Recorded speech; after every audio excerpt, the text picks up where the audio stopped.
2023년 1월 7일 큐티 말씀입니다. 마태복음 4장 12절로 25절입니다. 예수께서 요한이 잡혔음을 들으시고 갈릴리로 물러가셨다가 나사렛을 떠나 스불론과 납달리 지경 해변에 있는 가버나움에 가서 사시니 이는 선지자 이사야를 통하여 하신 말씀을 이루려 하심이라. 일러스되 스불론 땅과 납달리 땅과 요단강 저편 해변길과 이방의 갈릴리여, 흑암에 앉은 백성이 큰 빛을 보았고 사망의 땅과 그늘에 앉은 자들에게 빛이 비치었도다 하였느니라. 이때부터 예수께서 비로소 전파하여 이르시되 회개하라, 천국이 가까이 왔느니라 하시더라. 갈릴리 해변에 다니시다가 두 형제 곧 베드로라 하는 시몬과 그의 형제 안드레가 바다에 금을 던지는 것을 보시니 그들은 어부라. 말씀하시되 나를 따라오라. 내가 너희를 사람을 낚는 어부가 되게 하리라 하시니 그들이 곧 그물을 버려두고 예수를 따르니라. 거기서 더 가시다가 다른 두 형제 곧 세베대의 아들 야고보와 그의 형제 요한이 그의 아버지 세베대와 함께 배에서 금을 깁는 것을 보시고 부르시니 그들이 곧 배와 아버지를 버려두고 예수를 따르니라. 예수께서 온 갈릴리에 두루 다니사 그들의 회당에서 가르치시며 천국 복음을 전파하시며 백성 중에 모든 병과 모든 약한 것을 고치시니 그의 소문이 온 수리아에 퍼진지라. 사람들이 모든 앓는 자 곧 각종 병에 걸려서 고통당하는 자, 귀신 들린 자, 간질하는 자, 중풍병자들을 데려오니 그들을 고치시더라. 갈릴리와 데가볼리와 예루살렘과 유대와 요단강 건너편에서 수많은 무리가 따르니라. 아멘.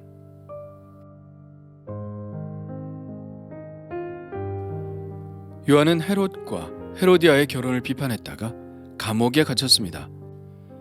헤로디아는 헤롯의 동생 빌립의 아내였는데 빌립은 그녀의 성에 차지 않았죠.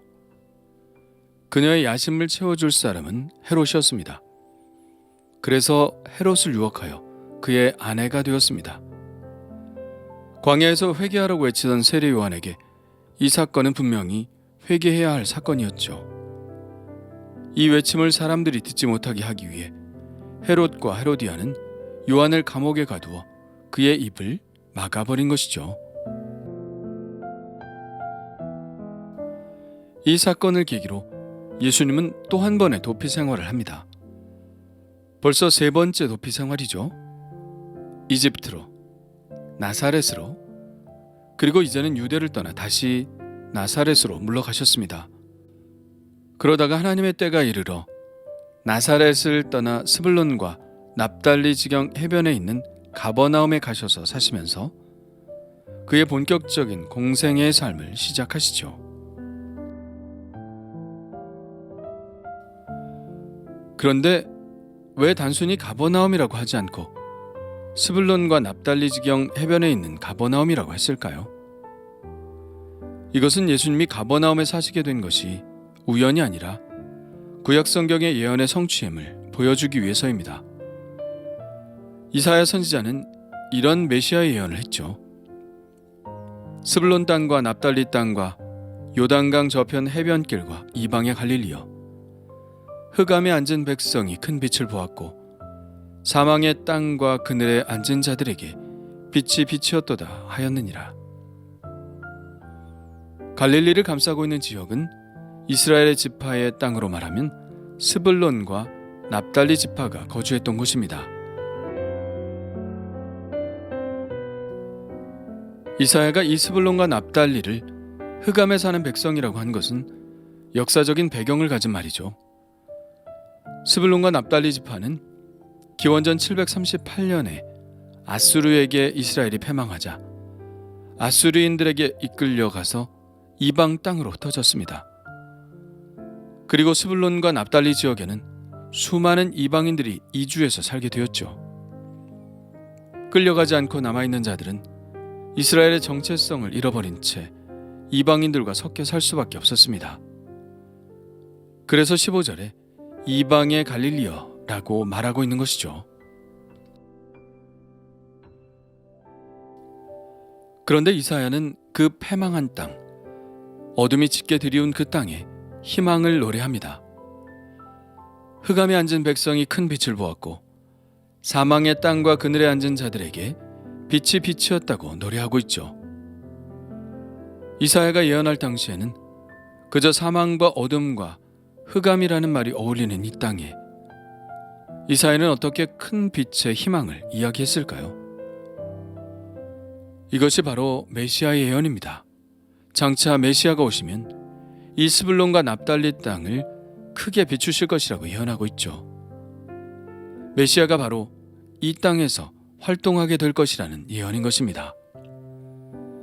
이 예언대로 예수님은 화려한 유대 땅이 아니라 당신의 사역의 중심을 이곳 갈릴리, 여전히 이방인들이 많이 섞여 살고 있는 변방 갈릴리에서 시작하셨습니다.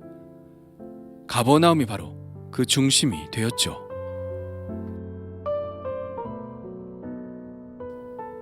마태는 또한 이 말씀을 통하여 다시 예언하고 있는 것이 있습니다. 바로 예수님의 복음이 이방의 갈릴리에서 시작되었듯이 예수님의 이 복음은 이방 땅 끝까지 미치게 될 것이라는 예언입니다. 이것은 우리가 마태복음의 끝을 보면 더 명확히 알 수 있게 되는데요. 예수님은 부활하신 후 제자들을 갈릴리로 불러 모으십니다. 그리고 마지막 말씀을 하시죠.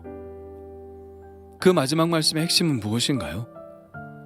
바로 이방 땅의 복음을 전파하라는 말씀입니다. 그러므로 너희는 가서 모든 민족을 제자로 삼아 아버지와 아들과 성령의 이름으로 세례를 베풀고 내가 너희에게 분부한 모든 것을 가르쳐 지키게 하라. 볼지어다 내가 세상 끝날까지 너희와 항상 함께 있으리라 하시니라. 이방의 갈릴리에서 시작된 복음은 이제 모든 이방 땅에 퍼지게 되는 것이죠. 그래서 예수님은 이사야의 예언대로 이방의 갈릴리에서 첫 사역을 시작하신 것입니다. 갈릴리에서의 예수님의 첫 사역은 제자를 부르시는 일이었습니다. 예수님은 해변에 다니시다가 두 형제, 곧 베드로라 하는 시몬과 그의 형제 안드레가 바다에 금을 던지는 것을 보시고 그들을 부르셨습니다. 매우 단순한 언어로, 그러나 절대적인 권위가 느껴지는 말로 그들을 부르셨죠. 나를 따라오라. 내가 너희를 사람을 낚는 어부가 되게 하리라. 단순한 말이었지만 그들은 그 말씀을 거부할 수 없었습니다. 그들은 예수님의 말씀에 순종하여 곧 조금의 망설임도 없이 곧 그물을 버려두고 예수님을 따랐습니다. 어부가 그물을 버렸다는 것은 모든 것을 버렸다는 말입니다. 그물이 없다면 그들의 어부로서의 삶은 끝난 것이죠. 그물은 그들의 모든 것이었습니다. 베드로는 후에 이렇게 회상하며 말합니다. 베드로가 여자와 이르되 보소서 우리가 모든 것을 버리고 주를 따랐나이다. 당시 사회 속에서 누군가의 제자가 되려고 하는 자는 일상의 삶에서 완전히 벗어나야 가능한 것이었습니다. 그들이 그물을 버려두고 예수님을 따랐다는 것은 그만한 대가를 치를 준비가 되어 있다는 결심을 표현한 것이죠. 예, 당시에는 그랬습니다.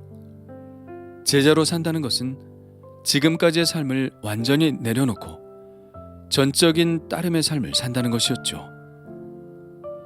제자로서 산다는 것의 무게가 얼마나 무거운 것인지를 느끼게 해주는 대목입니다. 그렇다면 지금 내가 생각하는 주님의 제자로서의 삶은 얼마나 가벼운 것인지 생각해 봅니다.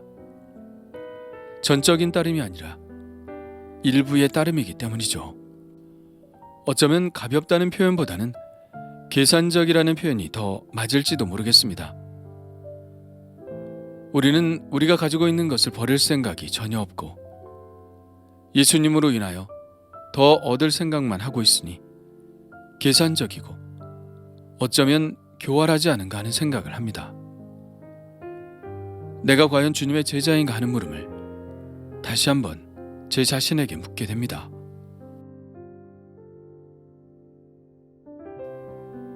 베드로와 안드레 그리고 야고보와 요한이 모든 것을 버려두고 예수님을 따른 이유가 무엇이었을까요? 단지 거역하지 못할 그 위험 때문이었을까요? 그것도 있겠지만 그들이 예수님을 따른 것은 예수님이 그들에게 보여주신 비전 때문일 것입니다. 사람은 꿈 없이 비전 없이 움직이지 않습니다. 예수님은 그들에게 어떤 비전을 제시하셨나요? 바로 사람을 낚는 어부라는 비전입니다. 사람을 낚는 어부가 의미하는 바는 무엇일까요? 고기를 낚는 것보다 사람을 낚는다는 것은 뭔가 더 있어 보이는 것은 사실입니다. 반면에 부정적인 의미를 주는 것도 사실이죠. 미끼를 이용해서 뭔가를 낚는다는 것은 유혹을 통해서 파멸에 이르게 한다는 말일 수 있으니까요. 그래서 그런지 누가복음에서는 이렇게 쓰고 있습니다. 이제 후로는 내가 사람을 취하리라. 사람을 낚는다는 표현이 부정적인 표현인 것은 사실입니다. 이 비유를 처음 쓴 예언자는 예레미야인데요. 그도 이 낚는다는 표현을 하나님의 심판에 비유하고 있습니다. 여호와의 말씀이니라. 보라, 내가 많은 어부를 불러다가 그들을 낚게 하며 그 후에 많은 포수를 불러다가 그들을 모든 산과 모든 언덕과 바위 틈에서 사냥하게 하리니 이는 내 눈이 그들의 행위를 살펴보므로 그들이 내 얼굴 앞에서 숨기지 못하며 그들의 죄악이 내 목전에서 숨겨지지 못함이라. 여기서 낚는다는 말씀은 하나님의 심판을 의미하죠. 그런데 예수님의 말씀은 정반대의 말씀인 것 같죠?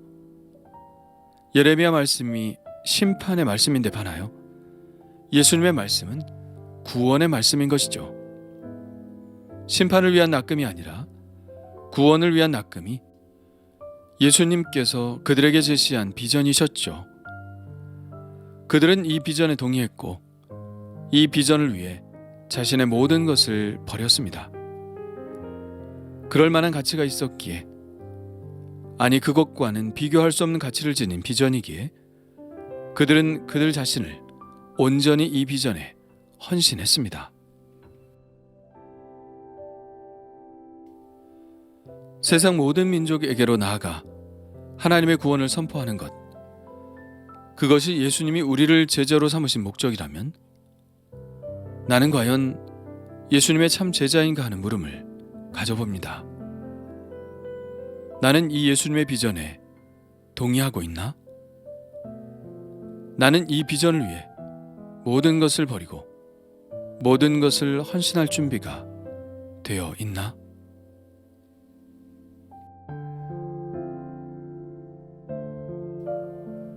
주님 감사합니다. 이방의 갈릴리, 흑암에 쌓인 땅, 변방이라 일컬어지는 그 어둠의 땅에서 예수님은 구원의 사역을 시작하셨습니다.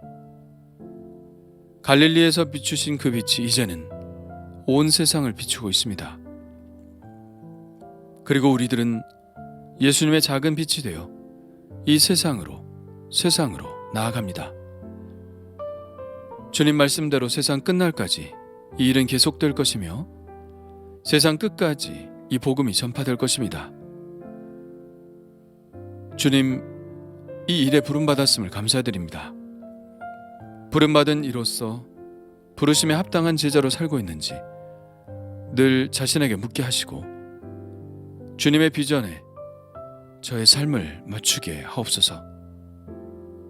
예수님의 이름으로 기도합니다. 아멘.